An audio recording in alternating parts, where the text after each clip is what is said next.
ज्योति बाहागर मो खास मो बाहागर दिन पहुंची पार नी आउ फास्ट भावुली जे ज्योति लव मैरेज कर अरेंज मैरेज कर मत एबे भी डाउट से लव मैरेज कर लगुच मु ज्योति को पचारि बाहा केबे हम तो ज्योति गोटे बढ़िया आंसर देते मत जे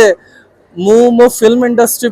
जदि किसी करें मो स्त्री कौन करें आ मु भावुची जो फिल्म इंडस्ट्री किसी करी मो स्त्री से मत लगुच फिल्म इंडस्ट्री किसी कन्विन्स होती बाहा मु किसी टिप्स देनी कारण मु भी बाहा तो मत सी टिप्स देवे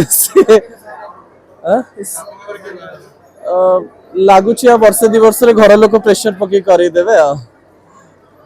thank you very much thank you